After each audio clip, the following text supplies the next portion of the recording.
art of appearing. When we were talking about what is fashion, and you simply answered, it's just the art of appearing. And for me, it was like an enlightenment. When you think, as simple as that, it is the art of appearing, and we all do it. Doesn't matter if you are into it or not. We do it every single day. And we've been doing it since the beginning of the times. I keep to perceiving that as a focus of your work. I mean, it's coming up, as soon as you involve figures and humans, let's say ghosts, whatever you want to call them, but they have an identity. They are characters. I mean, they are not just, naked bodies in heaven. It's not about that. I mean, no. And if they are anywhere, they are one step from heaven, but very close to hell. It's always that middle place. No, one foot in one place, one foot in hell, and one foot in heaven. That's the best place. Or I wish I knew what they were wearing in heaven. So I can... No, and the whole project is called On the Move, but on the move, not in the sense that we are going anywhere. On the move with the concept of not staying still. Right. Yeah. Not staying still with your head, not staying still with your mind, not staying still with your body, not staying still with your existence. Like taking a nice living walk, Absolutely. Or a walk in life, But because it is a living work, we are a living work, and the idea and the aim for everything I make is connected to the body, but not in a pornographic way, or not in a way that it's very simple. It's what we have until the day we die. That's what we have. This is like your, let's say, it's whatever that was like your cultural inspiration. You come from the 80s, the 90s. I mean, the most glorious moment of fashion magazines, of Bowery, of the best London, which is the reason you moved there. In the same time, I mean, really, this pleasure of wandering in front of pictures, editorials, fashion editorials, whatever, that were all magic and were all arty. I mean, I'd like you to go back there and tell me a bit about the impulse, I mean, the inspiration of your making, of your producing art. It's strange because I never knew I was going to end up making art. When I first arrived in London, I knew I wanted to be in London because I felt, without quite knowing why, it was a special place to be. And it was a special place to be in the 80s. There was something going on. And I remember the first time we went out, we ended up by mistake, really by mistake, by someone met in a station. They gave us some complimentary invites to go to a night that used to be called Pyramid. And we thought, why not? Let's go. Blew my mind, because it was like, it just blew my mind completely. I was 17. So coming from a little village in Italy, like I knew about few things, but not much. Of course, I thought I knew everything, like everybody does at that age. And I remember walking into this place, and at some points being sitting on a side on the stage and looking at the massive dance floor and see all the flora and fauna of every kind, every color, every shape. Right. And at some points turning my head and seeing this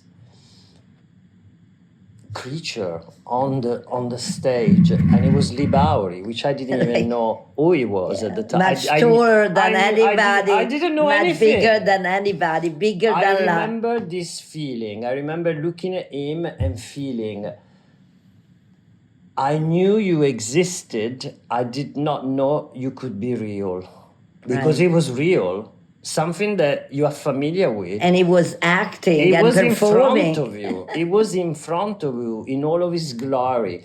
And for like a 17 years old that knew nothing and just arrived in London, to suddenly be confronted with something like that was like you. But the strange feeling was the feeling of looking at something that you were familiar with, but.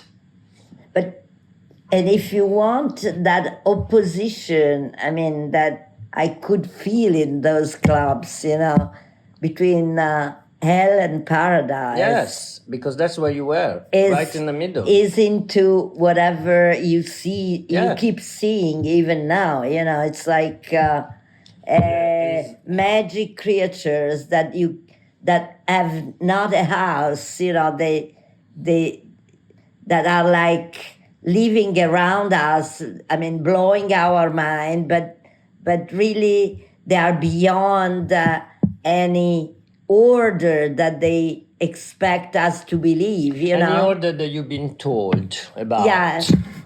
So I think it's really important to listen to what you've been told, but then to just break it in pieces and listen to what those inspiring bodies, yes, you know, those inspiring creatures, which become like the creatures of your invention, of your creation, but in the same time is that emotion that you are looking for, you know, that I mean, you like the idea to keep them living, you know, absolutely. To keep them coming out, you know. That's my job, to make sure they keep breathing, they're alive, and they can be made of hair stitched together, they can be made of plasters, like, you know, stick together until they become some kind of form and shapes. They got to have, I call it electricity. They got to have some kind of electricity. And there is no school that can teach you that. You got to feel it. I know it sounds a bit, but it's like when you're talking about electricity, there is no school. It's something that you know is there, or that you know that is present into something that you made. Let's go back to your early adoption of hair to make a dress. And let's go back to this beginning that is not so random as a thing. I mean that the homage, or you were like customizing something for her. But Selina Blow, that was, I mean, you can put her nearby to Lee Bowery. I mean, she was an Isabella icon. Blow, yeah, of course. But to be honest with you, when I first moved to London, when I was like, 16, 17, if we want to go back to, I didn't know anything about contemporary art. I wanted to move to London because I wanted to go and work for Antenna. Antenna was this crazy hairdressing salon where people came out with boats on their head, or with whatever you name it on their heads. They were like, that was my dream. Like, you know what I mean? I know it sounds like really cliche, but that was the beginning of everything. Such a great stage. It was a place to lie, thinking, champagne set, no thanks, I'll have a castle on my head. There was something that I thought, I knew it was right. I knew it was the right place. I tried for a little bit, but then I realized one thing, that they were still attached to a head. So there was like, of course there's been time in the middle and a lot of things have happened between that moment and where we are now. But then there is something that becomes like, it's an obsession, it's come una maledizione, like you've been crossed with. Spell. Yeah, that spell that keep feeding you, no? This Elvish spell. So when this relationship with contemporary art started, I realized that there was like I could not move away from anything that was connected to the body. So the dream of working into antenna or be a hairdresser or working with hair started to develop in, oh, but wait a second, let's go back to that beautiful ship, to the beautiful sailing boat, to the beautiful castle that was on the head of so and so. Guess what? Hair becomes it is the most sculptural material connected to a body, because even if you look into history, they've done all sorts. It's been a symbol for all kind of ceremonies. It's something alive, and it's something that has the quality of being totally sculptural in every sense of the word. Even this year in Venice, there was like few artists working with that concept. You are one of the few. Your art absorbed really the spirit of our time. So it's like it was absorbing the style, the sense of style, the sense of fashion, the sense of our sense of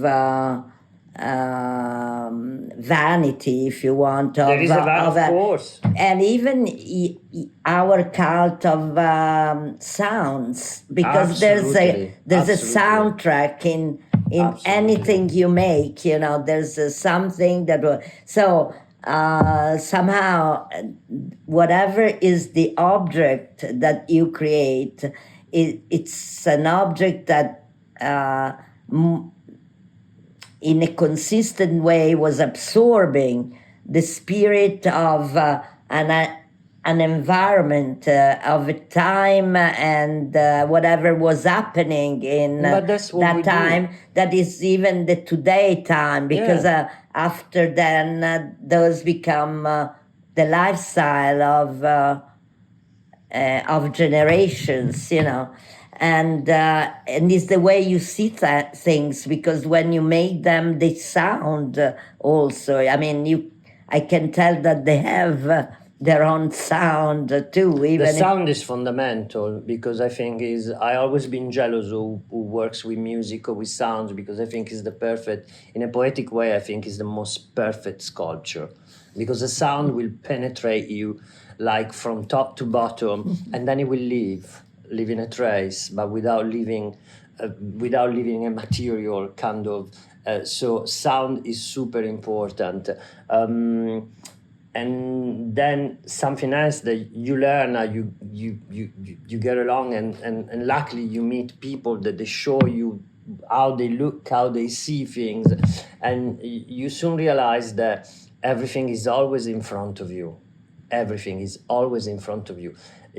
I remember the year I collaborated with Isabella, she always used to tell me, I'm not a stylist, I'm not this, I'm not that. I just pay to look. That's what I do. I pay to look, because it's like it's a full-time job, you know, to look. Of course. It's a really full-time. Not many people understand how important it is to look. Right. Everything is in front of you. All the information that you need to make discriminating it and everything is in front of you. You need to be.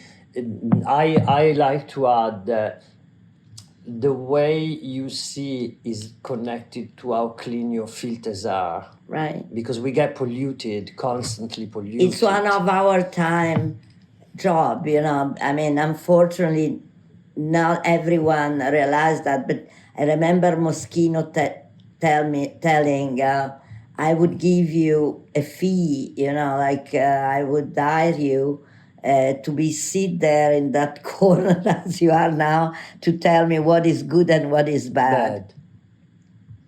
But that's what we do. That's what we do. And it's not that we're like special kind of creatures. Everybody does it.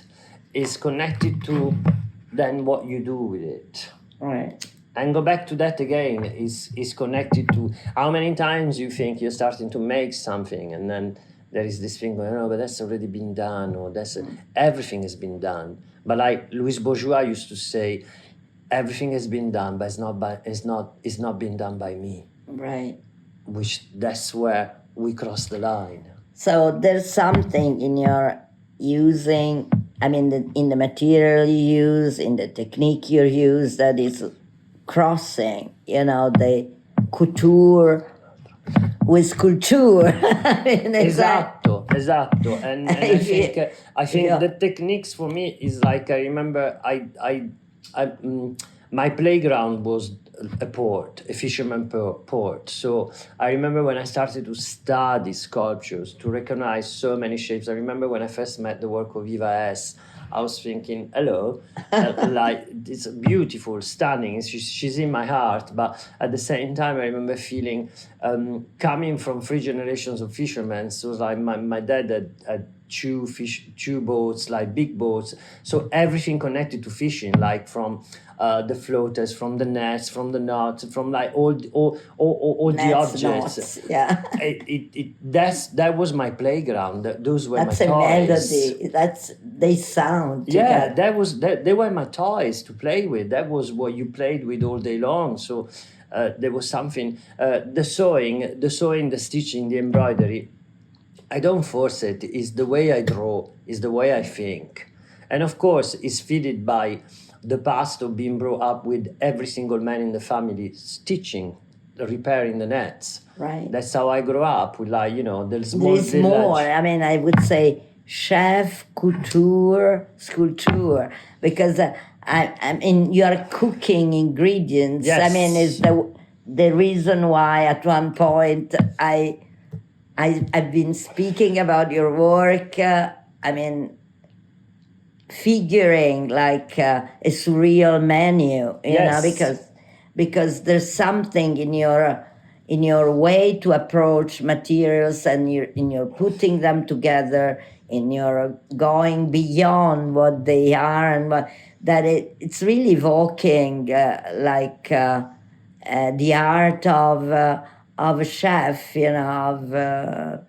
But because they are the base from where I'm from. I'm from for a very, very basic, simple background. My father was a fisherman. My mom, her art is cooking. So, but always in a very kind of surviving and stay independent.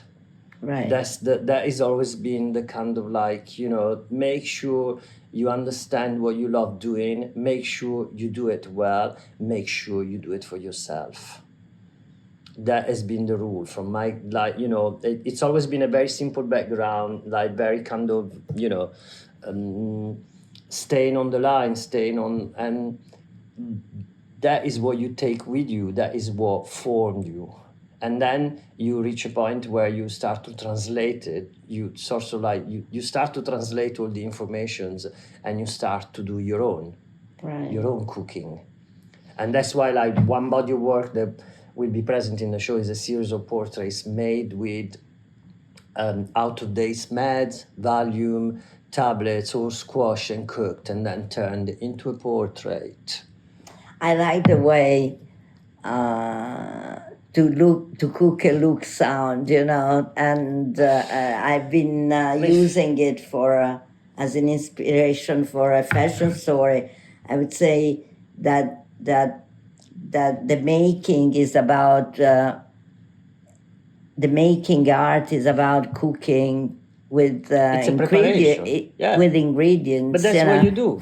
That's what you do. You choose your ingredients, you mix them together, and you cross your finger and hope that you get it right. You cook them and see what comes out.